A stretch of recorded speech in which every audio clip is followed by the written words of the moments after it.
chilled wind in Massachusetts swept silently over Cedar Grove's vacant roads that morning. But nothing cut through the calm like a heart-wrenching cry.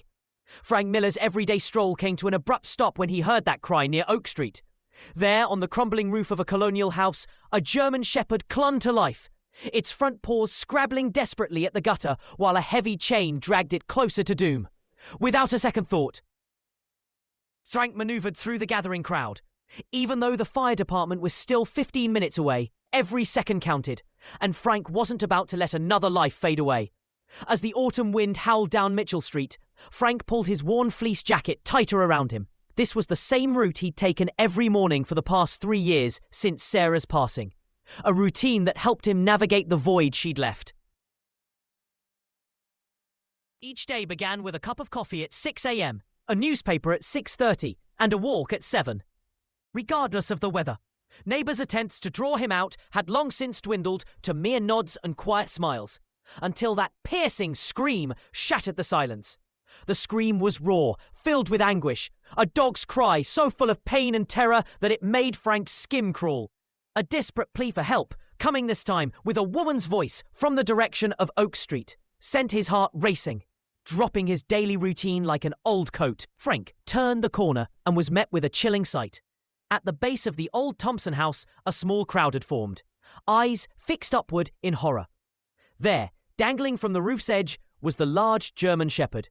Its paws were scrabbling along the gutter, and the chain around its neck clanged menacingly against the siding.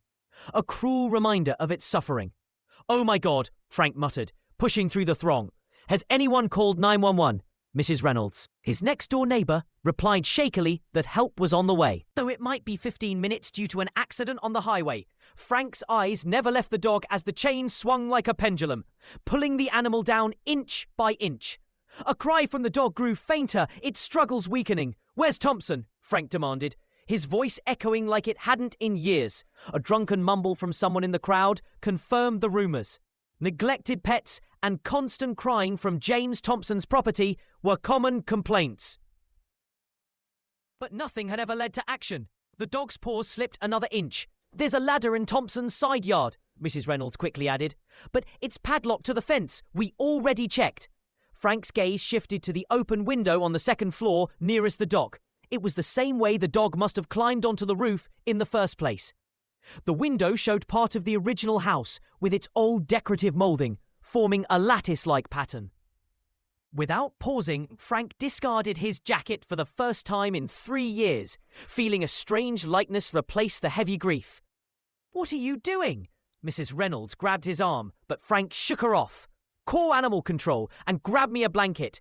There's no time to waste," he said, already moving toward the house. Gripping the decorative moulding firmly, he began to climb. His muscles protested. It had been years since he'd exerted himself more than a bit of gardening. But adrenaline urged him on. The old wood groaned under his weight, but he pressed upward, murmuring to himself, "Hold on, boy, I'm coming." The dog's eyes, wide with terror and a hint of hope, watched him as Frank reached the windowsill and pulled himself up with great effort. Now, just about 6 feet from the trembling dog, Frank inched along the narrow ledge. His heart pounded in his chest, but his voice remained calm. "I'm coming to help you." The dog's chest rose and fell in rapid, panic breaths as the chain whipped around, struggling to hold on. Frank was close enough now to see the raw skin where the chain had chafed the dog's neck. Anger surged within him as he took in the matted, dull coat and the clearly visible ribs beneath the dirt. "How long have you suffered like this?" he whispered. Standing directly beside the window, he knew the dog had jumped from somewhere if it had gotten onto that ledge. Suddenly the dog's clip slit, and with a horrible sound of claws scraping metal, it lost hold completely. Frank lunged forward on pure instinct. His fingers closed around the chain just as the dog tumbled, the sudden weight nearly yanking him off the ledge. Somehow, he managed to keep his hold on both the window frame and the chain. A collective gasp and scattered applause from below barely registered as his world narrowed to that moment. "I've got you, boy," he grunted through the strain, his muscles screaming. Inch by inch, he pulled the slick, dew-covered chain upward until the dog could reach the ledge. For a brief moment, they both stood there on the narrow ledge, Frank trembling from exertion and fear, and the dog whose eyes spoke of deep pain mixed with gratitude. "Okay, nice and easy now. I'm here to help you," Frank soothed as the dog's rapid breaths slowly steadied. Their connection was interrupted by shattering glass from below, followed by angry shouts and a slurred voice declaring, "What the hell are you doing on my property? That's my dog." Frank steadied the dog, placing himself between it and the commotion. "It's all right. You're safe now," he said firmly, his own heart pounding fiercely. Soon, sirens split the air as police and animal control arrived. Through the clamour, Frank heard Thompson's belligerent shouts. But he focused on the trembling dog. ...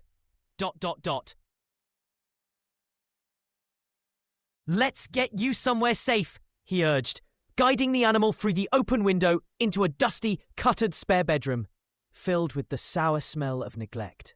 Frank immediately knelt beside the dog, examining the tight collar and the metal links that had worn away its fur and skin. The dog sat quietly as if it knew help had come. From outside, Mrs. Reynolds called out, "The police are here! They're coming in!" Heavy footsteps approached, and 2 officers, followed by an animal control worker carrying a catchpole, appeared. "Are you all right?" one officer asked. Frank nodded, keeping one hand on the dog's neck above the chain. "We're okay, but this poor animal needs medical attention." The animal control worker stepped forward, catchpole in hand.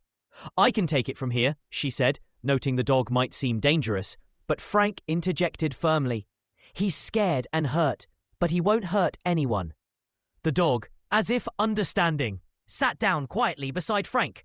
The worker hesitated and then lowered the pole. "All right, let's cut that chain off," she said, pulling out a pair of bolt cutters. Minutes passed as the heavy links were snipped away while the dog stayed by Frank's side.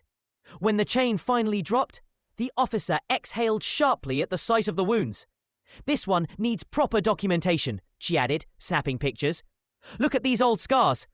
This poor boy has been through hell." From downstairs came the sound of Thompson being led away in handcuffs, his angry protests fading into the distance.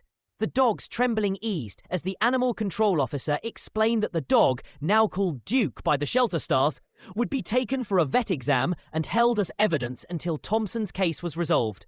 Frank's heart tightened at the thought of Duke being locked away. But the overwhelming evidence and many witnesses meant Thompson's days of animal ownership were finished. Over the next few hours, a blur of paperwork and statements followed. The shelter cleared Duke for foster care after the initial vet check showed no life-threatening issues, though his wounds needed ongoing care. 3 days later, Frank found himself driving home with Duke in the back seat. Duke's neck was bandaged and he looked underweight, but his eyes shone with a new brightness as they pulled into Frank's driveway. "Welcome home, boy," Frank whispered. Opening the car door, Duke stepped out cautiously, sniffing every corner of the new surroundings. Frank had spent those past days getting ready for this moment, buying supplies, dog-proofing his home, and setting up a cozy bed in the living room. He suspected Duke might want to be close to him at first. As they walked along the front path, Mrs. Reynolds appeared at her door, carrying a wrapped package. "Welcome to the neighborhood, Duke," she called softly, approaching with care so as not to startle him. "I baked some homemade dog treats and even made a casserole for you, Frank." Frank felt his throat tighten with unexpected emotion. "Thank you, Helen," he managed. The warmth in his chest grew as Duke's tentative wag and gentle presence filled a space long empty. In the following days, a new routine emerged. Morning walks turned into little adventures, with Duke gradually shedding his fear and embracing his natural curiosity. Frank began chatting more with neighbours who marvelled at Duke's progress. At the local dog park, friendly faces stopped by to offer praise and pet the gentle animal. Duke's physical wounds healed quicker than his emotional ones. He still jumped at loud noises and shrank away from strangers. But each day, his trust grew. Frank noticed his own transformation as well. It wasn't until Mrs. Reynolds mentioned over coffee that she had seen him smile again. Did Frank realize how much had changed? "You're smiling again," she said softly. "And Sarah would be so proud." Frank looked down at Duke, who lay basking in the sun at his feet, and felt a stirring in his heart. "I always wanted a dog," Frank confessed. "I kept putting it off, thinking I wasn't ready." Mrs. Reynolds gently added, "Maybe she sent him to you when you were finally ready." Meanwhile, the case against Thompson moved swiftly. Thanks to the overwhelming evidence and witnesses, On the day of the hearing, Frank sat in the courtroom, heart pounding as he waited for Duke's fate to be decided.